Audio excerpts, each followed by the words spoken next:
zidi Yanga Afrika. Tutaendeleza ubabe wetu na kuchukua kombe hili. Simba analitaka unajua. Hawezi kupata, atasikia harufu.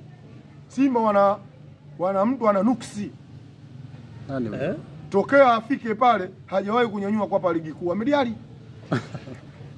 Amediali ana nuksi. Tokea Simba wamchukua Amediali kuna kombe kachukua. Sasa subiri aondoke, Simba atachukua kombe. Kwani Amediali alikufanya nini na Soro? Mbona kila interview zetu hajanifanya kitu? Unampasua mlopokaji. Bayo bwela. Una wasemaji na walopokaji. Msemaji ukose medani. Ukimzungumza Ali Shaban Kamwe ndio msemaji namba 1 ndani ya Afrika Mashariki na Kati. Ndio msemaji peke yake mwenye medani ndani. Hakuna mwingine yoyote. Watabaki kelele. Hilo ukitafuta, na ndio maana sasa hivi ndio mwenyekiti wa wasemaji. Uwezi ukapewa mwenyekiti wa wasemaji hauna medani. Huwezi ukajiita mimi semaji la kimataifa au semaji la kabingwa. Una nini ndani? Yao kwa mfano nikuulize kitu kimoja. Kitu cha faida tuwape mashabiki wangu leo. Nataka niwape faida moja. Hivyo John Boko na Dennis Mkane nani kacheza mpira wa mafanikio? John Boko. John Boko ana medani gani ya kafu? Leo hii John Boko azeeke na Dennis Mkane azeeke. Awaambiwa jukuu zake mimi nimecheza mpira wa mafanikio. Tunaomba medani anayo. Sisi za ligi kuu mbona anazo sana? Watu wanakashirikishwa klabu bingwa si kimataifa. Babu anayo. Kode ni Sinkane anayo. Alocheza mpira kimafanikio kimataifa kati ya John Boko na Dennis Mkane. Tena sio Dennis Mkane mpaka leo kwa Yanga Afrika. Na Ambundo kacheza mpira wa mafanikio kuliko John Boko. Kuliko Shomari Kapombe. Kuliko Shabalala. Wote wamecheza muda mrefu hawana mafanikio. Hapo unawatukana na si watukani, wana medali gani? Mafanikio ya shirikisho na klabu bingwa ni medali au kombe. Hebu nitajie Shabalala na medali gani? John Boko ana medali gani? Kapombe na medali gani? Hawa ni wachezaji walioweka historia ya kukimbia mechi. Hawa ni wachezaji ambao wameweka historia ndani ya maisha yao, walikimbia mechi. Hii haifutiki. Hii ishakaa kwenye mtandao. Ambao ndio dabi hiyo. Hii ni dabi. Na nilijua mimi kama atakimbia. Sababu kule kuna Clement Mzize, kuna Max pia Mzengeli, kuna Azizi Kipa Kome Zozwa. Beki wazee wale. Beki wazee ndio maana sisi tunaenda kufungwa na Morocco. Uweze kwenda kuchukua wazee wamekimbia dabi hapo mnaenda kucheza na Morocco. Ungechukua Yanga peke yake kwenda kucheza na Morocco sisi tusingefungwa. Ungechukua? Yanga iende kucheza na Morocco sisi tusingefungwa. Soro za sababu kaanza kutukana mpaka viongozi. Nakwambia ukweli. Sio tutukane, uongozi hakuna hapa shirikisho. Uongozi wa shirikisho uko wapi? Uone namba bodi ya ligi ipo batili. Na kama sio batili, itoke shirikisho yeye kunijibu. Mbona mpaka leo shirikisho washindwa kunijibu?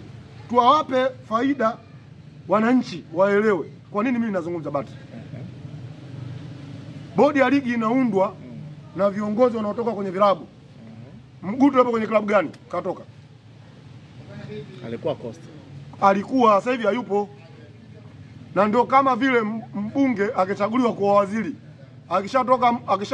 Akishatoka ubunge ataendelea kuwa waziri? Hawezi kuwa waziri. Leo anakuwaje yeye Mguto bado anaendelea kwenye bodi ya ligi? Bodi ya ligi batili. Na pili, waandishi wa habari mpaka leo nashangaa mmenyamaza kimya, mnaogopa. Mnaogopa nini? Na wakati rais wa shirikisho nyinyi ukataeni. Rais wa shirikisho kakao Tanga anazungumza, yeye ataongea na waandishi wa Tanga. Hawezi kuongea na waandishi wa Dar es Salaam, wana mambo yao. Na ndio maana hata juzi Benjamin William Mkapa mlizuliwa kuingia. Hii ni aibu kubwa ya taifa. Uwanja Benjamin William Mkapa kuna kikao cha serikali na hizi timu mbili kubwa na shirikisho, ukawazuia waandishi wa habari. Hii msiogope kuongea. Kwenye haki yenu ongeni. Mnaogopa nini? Na ndio maana hata alipotoka kwenye shirikisho kutoka kuongea na waziri, rais kakukimbieni. Kuna mtu kaongea na rais wa shirikisho? Alisema hayuko sawa. Hayupo sawa, anaumwa. Hayupo sawa, tuseme yupo kwa nini? Hayuko sawa. Yupo kwenye ezi. Tuelewe tulele neno alilosema hayuko sawa. Haiwezekani. Kaogopa kulopoka sababu rais wa shirikisho akisimama sasa hivi ongea kitu analopoka ovyo. Baikoko. Kwa sababu nchi yetu inaongozwa na watu kutoka Tanga. Watu wametoka Tanga kucheza Baikoko wanakuja kuongoza shirikisho. Ndio maana wanakuja wanakurupuka. Yeye aliongea kauli moja anasema kaisaidia Yanga Afrika. Sawa? Ni kweli lakini kaisaidia. Si kweli. Kwa nini asiende kuisaidia Africa Sports inashuka daraja? Africa Sports juzi wamelala kwenye magari. Yeye sikatokea Tanga. Na yeye ndio rais wa shirikisho. Kawasaidia nini Africa Sports? Kama yeye fundi wa kusaidia watu. Si timu ya Tanga ile? Wamefikia siku mechi 3 African Sports wamelala kwenye mabasi. Rais wa shirikisho yuko wapi kusaidia timu hii? Ndio ile timu inacheza daraja la kwanza. African Sports ukitoa ligi kuu daraja la kwanza inafikia hatua mpaka timu zinashindwa kukodi guest za 10,000. Misaada inayotoka FIFA na CAF ipo wapi kuzisaidia hizo timu? Si ziko huko timu. Timu ziko wapi? Kwenye ligi kuu. Ligi kuu timu zina wadhamini. Ligi kuu Azam anatoa hela. Azam katolewa hela, hapa Azam kaenda kutiwa shoti na shirikisho leo. Hawa mjui kama Azam katiwa shoti na shirikisho? Azam mechi ya dabi ya Simba na Yanga kaweka matangazo mwezi mzima. Katumia gharama shilingi ngapi? Kachukua magari kaweka uwanja wa Benjamini. Alafu mtu kakaa na shoga yake anakuja anavunja mechi. Kama angekuwa mdhamini mwingine au ningekuwa mimi ndo naendesha Azam, wangenilipa hela. Mimi ningekuwa naiongoza Azam. Ndo mimi hapa ndo Baharesa, wangenilipa hela. Kwa nini tena? Wangelipa gharama zote nilizozitumia. Sababu Azam ndo sponsor namba 1 wa ligi. Unaendaje kuahirisha mechi bila kujua? Alafu yeye kashafanya nani matangazo yake. Ndio maana nikakwambia ligi yetu inaendeshwa kama ndondo. Kama ndondo kapo mtu akikurupuka kulala na mkewe anakuja anavunja mechi.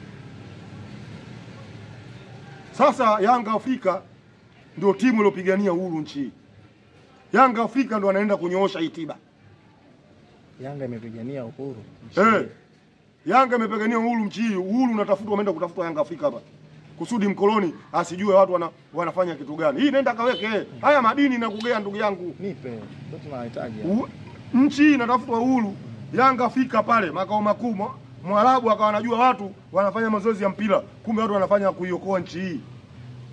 Watu wanapiga gwaride. Na ndio maana sasa hivi tunataka tuukomboe mpira wa Tanzania.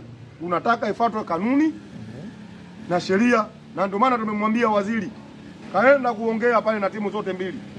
Serikali ya Tanzania inaongozwa kanuni na sheria. Na mpira unaongozwa na kanuni na sheria. Sasa mimi nitashangaa waziri ataenda kufuata busara. Lakini si umeona wakati anatoka Engineer Hersi anazungumza ya kwamba tumekwenda kujadili kuhusiana na dabi. Lakini wakati anatoka Murtaza Mangungu maendeleo ya klabu nchini Tanzania. Labda nikuambia, ndio maana nikakwambia kuna tofauti kati ya viongozi na muongozaji.